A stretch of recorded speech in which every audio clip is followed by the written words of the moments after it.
Good morning పిల్లలు. ఈరోజు జాహ్నవి అనే అమ్మాయి కథ తెలుసుకుందాం. జాహ్నవి భారతదేశంలోని కేరళ రాష్ట్రంలో ఒక చిన్న గ్రామంలో తన తల్లిదండ్రులు మరియు 3 అన్నదమ్ములతో కలిసి నివసించే తెలివైన చిన్న అమ్మాయి. ఆమె తల్లిదండ్రులు వ్యవసాయ పనులు చేసేవారు. ఆమెకు ఒక కల ఉంది. ఆ కల ఏమై ఉండవచ్చు? ఎవరైనా చెప్తారా? ఆమె తన కలను ఎలా నిజం చేసుకోగలదు? నీ కల ఏమిటి? నీ కలను నిజం చేసుకోవడానికి నీవు ఏమీ చేయగలవు? మీరు అందరూ కలిసి చాలా మంచి విషయాలు చెప్పారు. Very good. ఇప్పుడు కథ తెలుసుకుందాం. ఒకరోజు జాహ్నవి ఒక నది ఒడ్డున ఒంటరిగా కూర్చుని ఉంది. ఆ సమయంలో ఆ అమ్మాయి ఏడుస్తూ ఉంది. అప్పుడు ఆమె ముక్కు మీదుగా ఒక పెద్ద మెరుస్తున్న కన్నీటి చుక్క కిందకు పడింది. ఆపై మరొక కన్నీటి చుక్క. సూర్యకాంతిలో నీలిరంగు బాణంలా తన రెక్కలను విప్పుతూ ఒక లకుముకి పిట్ట కింగ్ఫిషర్ నది లోపలికి కిందకి దూసుకుపోయింది. అలాగే ఒక పచ్చని బల్లి ఎండ కాచోవడానికి నది ఒడ్డుకు పాకుకుంటూ వచ్చింది. అయ్యో అయ్యో, ఏమైంది నీకు? ఎందుకు ఏడుస్తున్నావో అనే మాటలు వినిపించాయి. ఆ స్వరం చిన్నగా నిద్రమత్తులో గుసగుసలాడుతున్నట్లున్న ఉన్నది. జాహ్నవి ఒక్కసారిగా ఆశ్చర్యపోయింది. ఎందుకంటే తను అక్కడ పూర్తిగా ఒంటరిగా ఉన్నానని ఆమెకు ఖచ్చితంగా తెలుసు. అది బల్లి అయ్యే అవకాశం లేదు. ఇక కింగ్ ఫిషర్ అంటారా? అది తను పట్టుకున్న చేపను తింటూ పైన వెదురు పొదల్లో ఉంది. అది రామచిలుకలు కూడా అయ్యే ఛాన్స్ లేదు. ఎందుకంటే చిలుకలు కిచ్ కిచ్ అని అలుస్తాయి. కాని ఇది చాలా చిన్నగా నిద్రమత్తుగా ఉన్న స్వరం. ఆమె తన చుట్టుపక్కలు చూసింది. కంటిచూపు మేరలో ఒక్క ప్రాణి కూడా కనిపించలేదు. ఆమెకు చాలా భయం వేసి అక్కడి నుండి పారిపోవాలనుకుంది. అప్పుడు ఆ స్వరం మరల వినిపించింది. నువ్వు ఏడవకూడదు తెలుసా? పైగా నువ్వు నన్ను చూడటానికి ప్రతిరోజూ, అంటే దాదాపు ప్రతిరోజూ ఇక్కడికి వస్తున్నప్పుడు నువ్వు అస్సలు భయపడకూడదు అని ఆ స్వరం అన్నది. ఆమెకు ఏమీ అర్థం కాలేదు. అది నది గలగలలాంటి స్వరం. కాని నది మాట్లాడటం ఏంటో? అది నది అయ్యే అవకాశమే లేదు. అప్పుడు ఆ స్వరం మరల వినిపించింది. అవును, నేనే నదిని. సరే, ఏమైందో నాకు పూర్తిగా చెప్పు అంది ప్రవహిస్తున్న నది. నిజంగా నదే. నేను ప్రవహించి త్వరగా సముద్రాన్ని చేరుకోవాలి తెలుసా? తొందరగా మాట్లాడు. మా అమ్మ నాన్న నన్ను బడికి వెళ్ళనివ్వడం లేదు అంది జాహ్నవి. నేను మా అమ్మను అడిగాను, ఏట్ట మీనాలగా నేను ఎందుకు బడికి వెళ్ళకుండదు అని. దానికి అమ్మ, నువ్వు ఇంకా చాలా చిన్నదానివి బంగారం, బహుశా తరువాత వెళ్దువుగాని అని చెప్పింది. కాని జాహ్నవికి 5 ఏళ్లు వచ్చినప్పుడు తమ్ముడు రాము పుట్టాడు. అప్పుడు కూడా అమ్మా, బహుశా వచ్చే ఏడాది వెళ్దువుగాని. జాహ్నవి, నేను చేల్లోకి వెళ్తాను, నువ్వు నీ చిన్న తమ్ముడిని చూసుకో అంది. ఇప్పుడు ఆమెకు దాదాపు 10 ఏళ్లు. అందరికంటే చిన్నవాడైన అప్పును ఆడిస్తుంది. వాళ్లకి నేను వద్దు. వాళ్ళు కేవలం. ఆమె ఏడుస్తూ ఆగిపోయింది. ఇప్పుడు నాకు బడికి వెళ్లాలంటే భయంగా ఉంది. పైగా నాకు ఇప్పుడు వయస్సు పైబడింది. నా వయస్సు 10 ఏళ్లు. వాళ్ళు నన్ను ఎప్పటికీ బడికి వెళ్ళనివ్వరు. కాని నాకు వెళ్లాలని ఉంది. ఏట్టన్, మీనాలాగా నాకు చదవడం నేర్చుకోవాలని ఉంది. జాహ్నవి తన అన్నయ్యను ఏట్టన్ అని పిలుస్తుంది. ఏట్టన్ అంటే మలయాళంలో అన్నయ్య అని అర్థం. కాని అతని అసలు పేరు గోపి.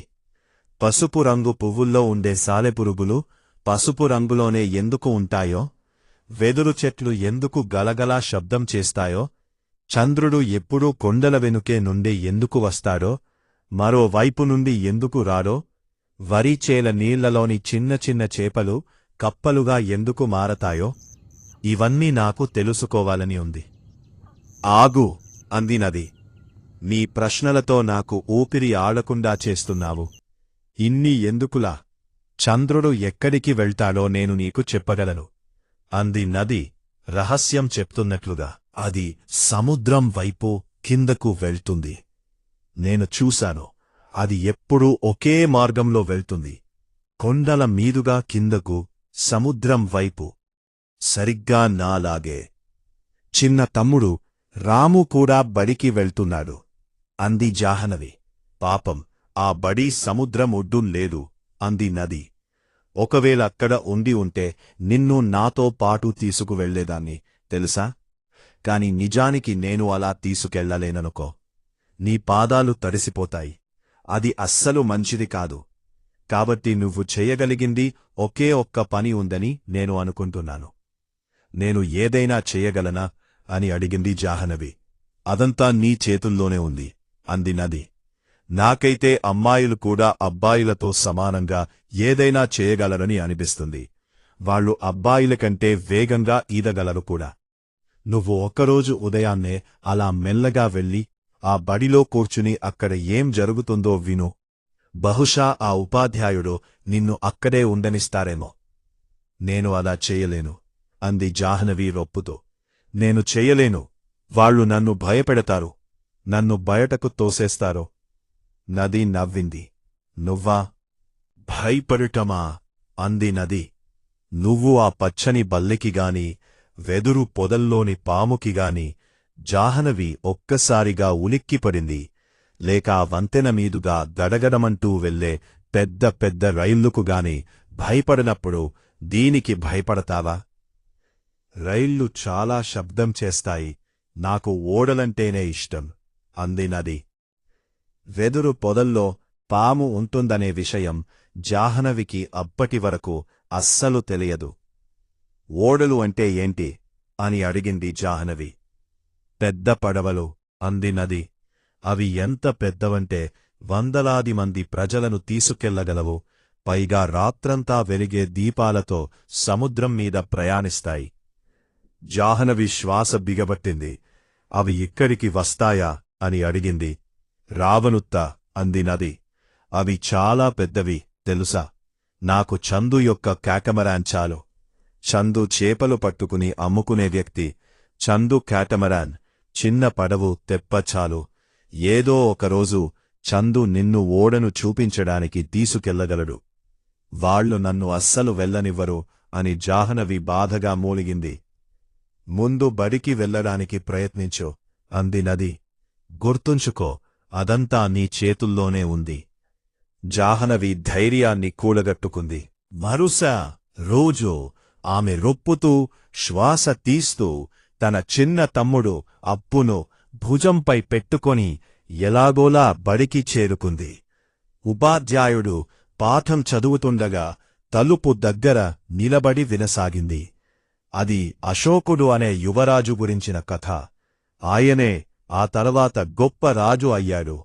అప్పటికే చిన్న తమ్ముడు అప్పు ఆమె భుజంపై నిద్రపోయాడు. ఆమె మెల్లగా ముందుకు జరుగుతూ చివరి వరుసకు చేరుకుని మట్టి నేలపై మిగతా పిల్లలతో పాటు కింద కూర్చుంది. చిన్నారి అప్పు ఎలాంటి శబ్దమూ చెయ్యలేదు. ఆమె పాఠాన్ని శ్రద్ధగా వింది. ఎక్కడి నుండి ఊడిపడ్డావు చిన్నదానా అని అడిగారు ఉపాధ్యాయుడు. నీ పేరేంటి? నా క్లాసులో నువ్వు కొత్తగా ఉన్నావు. ఈమె గోపి చెల్లెరు సార్. గోపి పక్క క్లాసులో ఉన్నాడు అని ఒక అబ్బాయి చెప్పాడు. ఈమె పేరు జాహ్నవి అని ఇంకొకరు చెప్పారు. ఓహో, నువ్వు గోపి చెల్లెవా? మంచి అబ్బాయి గోపి.